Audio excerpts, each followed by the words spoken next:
پھر وہاں سے بھی برکت خوبصورتی اثر اٹھ جاتا ہے. ایک سنار میں گلی میں ایک یتیم چھوٹے سے بچے کو گھومتے دیکھا تو سنار بے اولاد تھا, بچے کو اٹھا کے گھر لے آیا. 18 سال اس بچے کی پرورش کی, اس کو پالا پوسا جوان کیا. سنار کے پاس وہ دکان پہ چلا جاتا, وہ کئی دفعہ دکان پہ رہتا, کئی دفعہ گھر میں رہتا. ایک دفعہ وہ دکان پہ تھا, بچہ گھر تھا, 18 سال کا جوان. اس کی بیوی اکیلی تھی. وہ جس نے ماں بن کے پالا تھا اس نے اسی پہ حملہ کر دیا, اس کا بازو بری نیت سے تھاما. بیوی چیخی. تھوڑی دیر گزری تو وہ نوجوان پیروں میں بیٹھ گیا, کہنے لگا اماں پتہ نہیں مجھے کیا ہوا. شام کو سنار آیا, بیوی چیخنے لگی, چلانے لگی, کہنے لگی آج عجیب بات ہوئی. جس کو میں نے جگر کا خون دے دے کے پالا اسی نے گندی نظر ڈالی. سنار محو حیرت ہے. بیوی کا خیال تھا کہ لٹھ اٹھائے گا, ڈنڈا اٹھائے گا, نوجوان کو مارے گا, لیکن وہ رونے لگ گیا. اس نے کہا آج اس نے میرا بازو تھاما ہے, جانے کیا کیا ہے. پریشان ہونے لگ گیا, سجدے میں گر گیا. کہا تو بتاتا کیوں نہیں؟ تو سنار کہنے لگا اس کی غلطی نہیں. 18 سال کے بعد آج مجھ پر بھی شیطان سوار ہوا تھا. ایک عورت آئی تھی, اپنے بازوؤں میں چوڑیاں پہننا چاہتی تھی تو میں نے بھی گندی نظر سے ہاتھ ڈالا تھا. رب کریم نے مجھے فوراً اس کی سزا دی. جن کے گھروں میں بیٹیاں ہوتی ہیں ان کی نظریں گندی نہیں ہوتی. جو بیٹیوں کے باپ ہوتے ہیں, جو بہنوں کے بھائی ہوتے ہیں, ان کی نظریں گندی.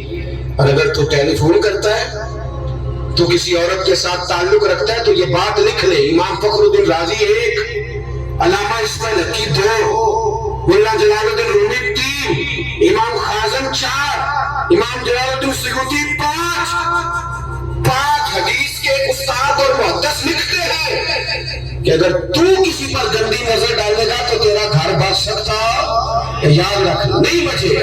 اس لیے کہ تیری نظر کسی کی بیٹی کو بیٹی سمجھ, تاکہ تیری بچی کا پردہ قائم رہے. کسی کی بہن کو, یہ کیا بات ہوئی کہ تو جتنا مرضی گند معاشرے میں پھیلاتا رہے تیرا گھر بچا رہے, یہ کیسے ہو سکتا ہے؟ فَإِنَّ لَهُ مَعِيشَةً ضَنْكَ. اللہ فرماتے ہیں زندگی تنگ ہو جائے گی تیرے لیے مشکل. تو ڈھونڈتا پھرے گا کہ میں مرنے کو جگہ تلاش کروں. سچی توبہ کرے, کھری توبہ کرے. یہ گناہ انسان کو مجبور کر دیتے. حضرت عبداللہ بن مبارک رحمۃ اللہ تعالیٰ علیہ, ان کے سینکڑوں شاگرد تھے. ایک شاگرد کے انتقال کا وقت آیا تو گھر گئے ملنے. آپ کہتے ہیں میں نے زور لگا لیا پر اس کی زبان پر کلمہ جاری نہیں ہوا. میں اسے کہتا کلمہ پڑھ پر اس کی زبان پر جاری. اللہ اکبر, بہت بڑی نعمت ہے. دعا فرمائے اللہ ایمان کی موت عطا فرمائے, ایمان کی موت دے اللہ کرے, ایمان کی موت دے. ایسے بھی لوگ دیکھے ہیں, مسجد نبوی ہے, رسول اللہ کا شہر ہے, سر سجدے میں ہے, روح پرواز کر گئی. روح پر کتنا نصیبوں والا ہے, کتنا نصیبوں والا کہ مسجد نبوی میں سر سجدے میں رکھا ہے, اور اللہ تبارک و تعالیٰ نے محبوب کے قدموں میں موت عطا فرمائی. تو حضرت عبداللہ بن مبارک کہتے ہیں میں نے اس کو کہا کلمہ پڑھ, تو اس کی زبان پہ جاری نہیں ہوتا. میں بار بار کہتا تو وہ منت کرتا, کہتا حضور میں کوشش کرتا ہوں جاری نہیں ہوتا. فرماتے میں پریشان ہو کے اٹھا, ابھی میں دروازے پہ پہنچا تھا, اس نے چیخ ماری اور روح پرواز کر گئی.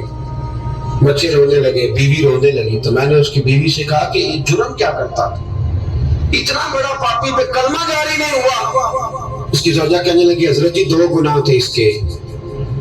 ایک تو یہ شراب کا عادی تھا, روکتی تھی باز نہیں آتا تھا, اور دوسری بات یہ کہ یہ اپنی اماں کا نافرمان تھا. وہ 2 گلیاں چھوڑ کے رہتی ہے, یہ کبھی ملنے نہیں گیا تھا. اس بوڑھی کا کلیجہ اس کی طرف سے بڑی تکلیف میں تھا. حضرت عبداللہ بن مبارک کہنے لگے جا تو بھی دعا کر, اس کی ماں کو بھی کہہ دعا کرے کہ یہاں تو یہ کلمہ نہیں اسے نصیب ہوا, اللہ کرے اللہ آخرت کی منزلیں اس کی بہتر فرما دے. میرے بھائی ایسے گناہ حضرت مالک بن دینار نے توبہ کی. انہوں نے کس طرح؟ فرماتے میں نشے کا عادی تھا, کسی نے مجھے کہا کہ بطور دوائی شراب پی لو تو میں نے پی لی. نشے کا عادی تھا, شراب پیتا تھا. اللہ تعالیٰ نے بڑی منتوں کوششوں کے بعد ایک بیٹی عطا فرمائی. وہ بھی 2.5-3 سال کی ہوئی تو پردہ کر گئی. کہتے میں اس کی قبر پہ بیٹھ کے گھنٹوں روتا, شراب کا عادی تھا.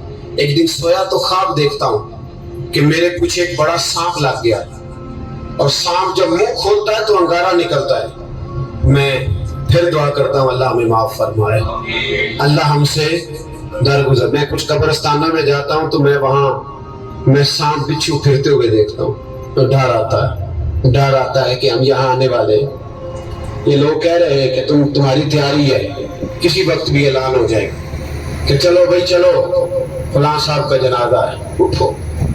لوگ کہتے ہیں جلدی کرو، اور ایک کونے میں ایک شخص یہ بھی کہتا ہے کہ دیگ بھی رکھ لو، مہمان بڑے جمع ہو گئے۔ اور ایک کونے میں لوگ یہ بھی کہتے ہیں کہ برف ٹھنڈی لے آؤ، لوگوں نے پانی بھی پینا۔ پہلے اعلان ہوتا ہے کہ فلاں فوت ہو گیا، پھر اعلان ہوتا ہے جنازے کا ٹائم ہو گیا، پھر اعلان ہوتا ہے جنازہ اٹھایا جائے گا، اور پھر بات ختم ہو جاتی ہے۔ پھر کل من علیہ